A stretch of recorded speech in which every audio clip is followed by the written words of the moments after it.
Chapter 25. Now when Festus was come into the province, after 3 days he ascended from Caesarea to Jerusalem.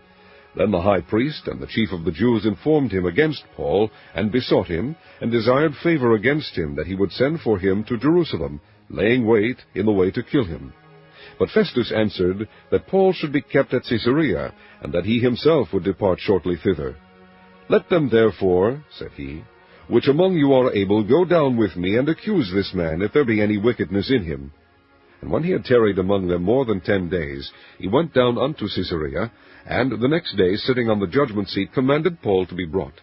And when he was come, the Jews which came down from Jerusalem stood round about, and laid many and grievous complaints against Paul, which they could not prove. While he answered for himself, Neither against the law of the Jews, neither against the temple, nor yet against Caesar have I offended anything at all.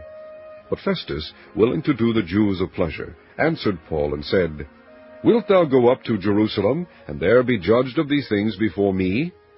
Then said Paul, I stand at Caesar's judgment seat, where I ought to be judged. To the Jews have I done no wrong, as thou very well knowest. For if I be an offender, or have committed anything worthy of death, I refuse not to die.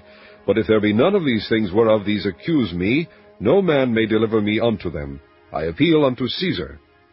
Then Festus, when he had conferred with the council, answered, Hast thou appealed unto Caesar?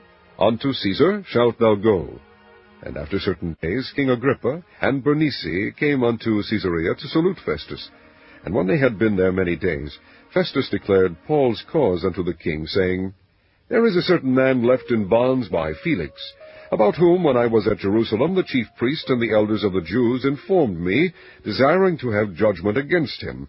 To whom I answered, It is not the manner of the Romans to deliver any man to die, before that he which is accused have the accusers face to face, and have license to answer for himself concerning the crime laid against him. Therefore, when they were come hither, without any delay on the morrow, I sat on the judgment seat, and commanded the man to be brought forth. Against whom, when the accusers stood up, they brought none accusation of such things as I supposed, but had certain questions against him of their own superstition, and of one Jesus, which was dead, whom Paul affirmed to be alive. And because I doubted of such manner of questions, I asked him whether he would go to Jerusalem, and there be judged of these matters. But when Paul had appealed to be reserved unto the hearing of Augustus, I commanded him to be kept till I might send him to Caesar. Then Agrippa said unto Festus, I would also hear the man myself. Tomorrow, said he, thou shalt hear him. And on the morrow, when Agrippa was come, and Bernice, with great pomp, and was entered into the place of hearing with the chief captains and principal men of the city, at Festus' commandment, Paul was brought forth. And Festus said, King Agrippa, and all men which are here present with us, ye see this man, about whom all the multitude of the Jews have dealt with me, both at Jerusalem and also here, crying that he ought not to live any longer.